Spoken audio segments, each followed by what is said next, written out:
नमस्कार दोस्तों, खबर एक्सक्लूसिव के खास प्रोग्राम साइंस विद संस्कार में आपका स्वागत है। दोस्तों, एक शब्द आपने ज़रूर सुना होगा जिसका नाम है अमर यानी इमॉर्टल। दोस्तों, आप सभी को पता है कि इस दुनिया में कोई भी चीज़ अमर नहीं है, चाहे वो कोई भी इंसान हो, कोई भी पेड़ हो या कोई भी वस्तु हो, वो अमर नहीं है। तो क्या ये अमर ना होने का यानी कभी ना कभी मरने का जो एक लेबल है, वो क्या हमारे स्टार्स, हमारे प्लैनेट्स यानी ग्रह और स्टार्स पे भी अप्लाई होता है? मतलब क्या ये ग्रह जो हैं या ये जो तारे हैं, ये अमर हैं या ये भी कभी ना कभी मरते हैं? तो दोस्तों, आज की वीडियो में मैं यही आपसे क्लियर करूँगा कि स्टार्स की लाइफ क्या होती है, क्या स्टार्स यानी ये जो तारे होते हैं, क्या ये मरते भी हैं या नहीं। तो दोस्तों, बिना देरी के चलिए शुरू करते हैं।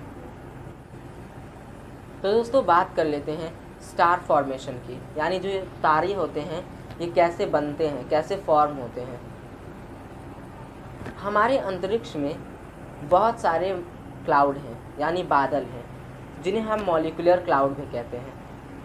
तो इन मॉलिक्यूलर क्लाउड्स का जो सबसे घनत्व वाला जगह होता है यानी सबसे डेंस जगह होता है, उस जगह पे इनके जो मॉलिक्यूल्स हैं वो कोलैप्स करने लगते हैं, यानी ये एक जगह पे इकट्ठा होने लगते हैं, ये ढहने लगते हैं, एक तरह से कह सकते हैं। तो ये जब कोलैप्स करते हैं तो एक बहुत ही हाई डेंसिटी यानी बहुत ज़्यादा घनत्व वाला चीज़ बना लेते हैं, जिसे हम स्टार कहते हैं।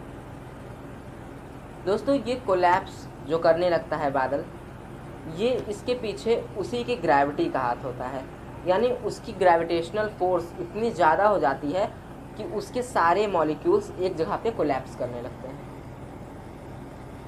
दोस्तों, ये जो तारे बनते हैं ये कभी भी अकेले नहीं बनते, ये हमेशा ग्रुप्स में बनते हैं, जिन्हें हम स्टार क्लस्टर्स के नाम से जानते हैं। और जब ये जो तारे हम देखते हैं, ये यूं ही एक साथ नहीं बन जाते हैं। जब मॉलिक्यूलर क्लाउड कोलैप्स करता है तो वो सबसे पहले प्रोटोस्टार बनाता है, जो कि स्टार का सबसे पहला फेज़ होता है, यानी स्टार का अर्लीस्ट फेज़ होता है। दोस्तों, ये जो प्रोटोस्टार फेज़ होता है यानी ये जो अर्लीस्ट फेज़ होता है स्टार का, इसे भी बनने में बहुत ज़्यादा टाइम लगता है, और ये लगभग 1,00,000 साल से 10 करोड़ साल तक का समय लगता है ऐसा होने में। तो दोस्तों, ये थी स्टार फॉर्मेशन के बारे में बात। अब हम बात करेंगे कि स्टार की कैसे डेथ होती है, यानी स्टार कैसे मरते हैं, स्टार कैसे ख़त्म होते हैं। स्टार ख़त्म होते हैं तो उसके बाद क्या होता है और इसके पीछे का रीज़न क्या है, तो ये सब हम चलिए डिटेल में जानते हैं। दोस्तों, तारे के मरने की वजह बहुत ही सिंपल लगती है। वो इसी तरह होती है जैसे कोई गाड़ी में फ्यूल ख़त्म हो जाता है तो गाड़ी चलना बंद कर देती है। उसी तरीके से जब किसी भी स्टार का फ्यूल ख़त्म हो जाता है तो स्टार का डेथ हो जाता है। स्टार का फ्यूल हाइड्रोजन होता है। हम सभी को पता है स्टार जलता रहता है। एक तारा जो होता है वो बिल्कुल आग का गोला होता है और वो हमेशा जलता रहता है। तो जो तारे का फ्यूल होता है वो होता है हाइड्रोजन। उसके साथ और भी कई चीज़ें होती हैं, बट मेन एलिमेंट उसमें हाइड्रोजन होता है। तो जब ये फ्यूल ख़त्म हो जाता है तब तारा मर जाता है। दोस्तों, तारे के मरने का जो डिपेंडेंसी है यानी वो किस पे डिपेंड करता है, वो है उसका ही मास। यानी जितना बड़ा तारा होगा उतना जल्दी उसका फ्यूल ख़त्म होगा और वो उतने जल्दी मर जाएगा। वहीं पे अगर तारा छोटा है तो उसका फ्यूल देर में ख़त्म होगा और वो देर में मरेगा। दोस्तों, पर फ्यूल ख़त्म होने के बाद होता क्या है, तारे के साथ आखिर ऐसा क्या होता है? तो दोस्तों, एक बार जब तारे का फ्यूल ख़त्म हो जाता है यानी एक बार जब उसमें हाइड्रोजन ख़त्म हो जाता है तो वो तारा कोलैप्स करने लगता है, यानी वो एक जगह पे इकट्ठा होने लगता है, वो ढहने लगता है। उसकी ग्रेविटेशनल फोर्स इतनी ज़्यादा हो जाती है कि उसकी ऊपरी सतह जो है वो फट जाती है, पूरा का पूरा तारा एक्सप्लोड कर जाता है, और इस एक्सप्लोजन को हम सुपरनोवा के नाम से जानते हैं। सुपरनोवा ब्रह्मांड का सबसे बड़ा एक्सप्लोजन है। दोस्तों, तारा फटने के बाद दो चीज़ें बनाता है, या तो वो न्यूट्रॉन स्टार बना सकता है या तो वो ब्लैक होल बना सकता है। इन दोनों चीज़ में से कोई एक चीज़ तारा फटने के बाद बना सकता है। तो चलिए बात कर लेते हैं न्यूट्रॉन स्टार की। तो न्यूट्रॉन स्टार होता क्या है? तो दोस्तों, जब एक स्टार एक्सप्लोड हो जाता है, यानी सुपरनोवा के बाद जब ग्रेविटेशनल फोर्स की वजह से उसके सारे जो कण होते हैं वो एक जगह इकट्ठा होने लगते हैं और इकट्ठा हो करके एक घनत्व, एक बहुत ही ज़्यादा घनत्व वाला ऑब्जेक्ट बना लेते हैं, तो वो एक न्यूट्रॉन स्टार कहलाता है। दोस्तों, न्यूट्रॉन स्टार इस पूरे यूनिवर्स का सबसे छोटा और सबसे ज़्यादा डेंसिटी वाला चीज़ है, सबसे ज़्यादा डेंसिटी वाला ऑब्जेक्ट है। अगर हम ब्लैक होल को छोड़ दें तो, यानी ब्लैक होल के बाद न्यूट्रॉन स्टार की ही डेंसिटी सबसे ज़्यादा होती है। डेंसिटी मतलब उसका घनत्व। दोस्तों, अगर बात करें न्यूट्रॉन स्टार के साइज़ की, यानी उसके आकार की, कितना बड़ा होता है वह, तो उसका जो रेडियस होता है वो लगभग 10 किलोमीटर होता है। यानी उसकी जो त्रिज्या होती है वो 10 किलोमीटर की होती है और उसका जो मास होता है वो 1.4 सोलर मास के बराबर होता है।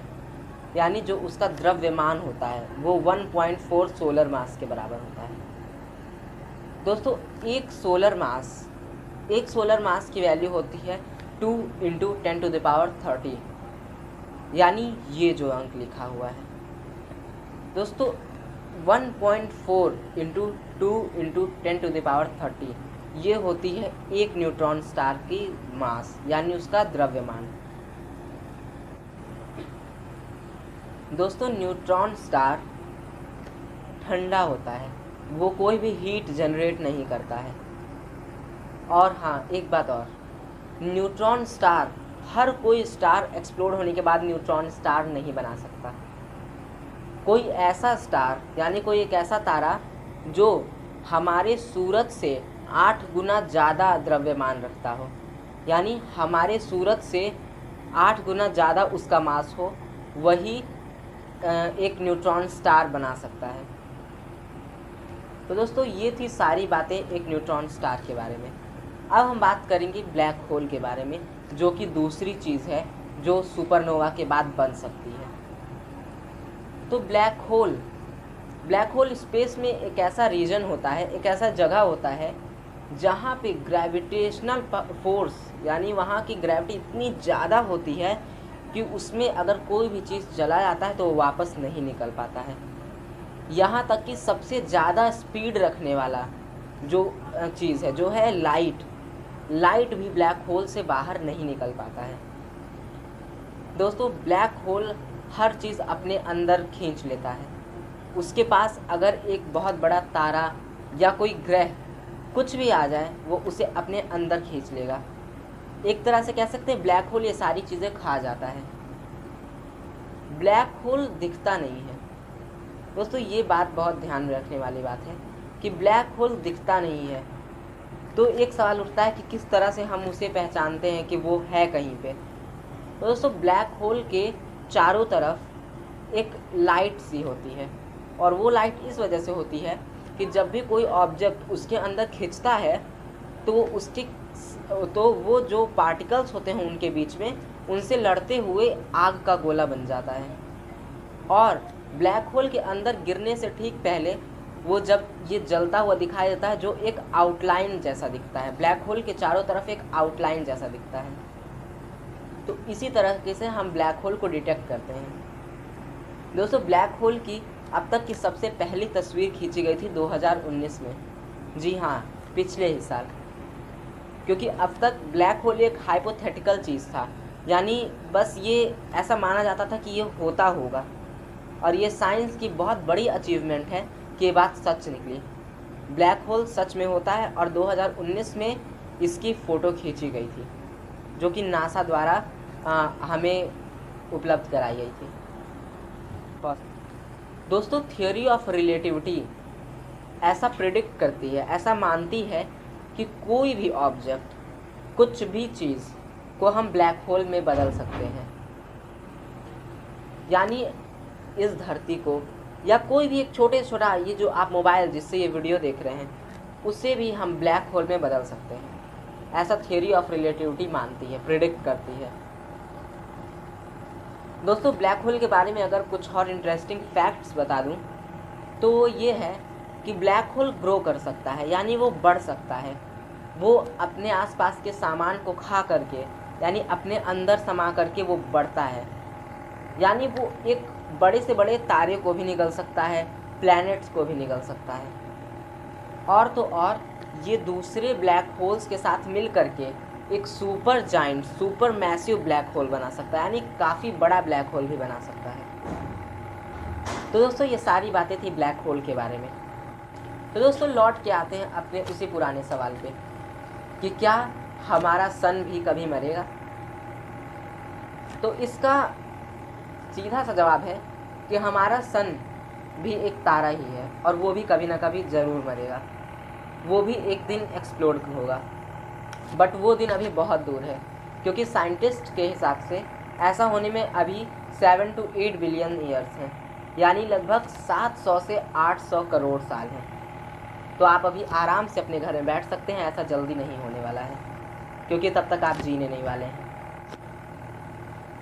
तो दोस्तों चलिए इस वीडियो को यहीं ख़त्म करते हैं। तो आप अगर इस वीडियो को YouTube चैनल पे देख रहे हैं तो इस वीडियो को ज़रूर लाइक कीजिए, हमारे चैनल को सब्सक्राइब कीजिए और अपने फ्रेंड्स के साथ शेयर कीजिए। और अगर आप फेसबुक पेज पे देख रहे हैं तो इस फेसबुक पेज को ज़रूर लाइक कीजिए और तो और अपने दोस्तों के साथ शेयर भी कीजिए। और खबर एक्सक्लूसिव का प्राइम शो रोज़ाना रात 8 बजे सीधी बात सौरभ के साथ देखना ना भूलें। साथ ही हमारा ये प्रोग्राम साइंस विद संस्कार हर संडे 11:30 बजे, ये भी देखना ना भूलें।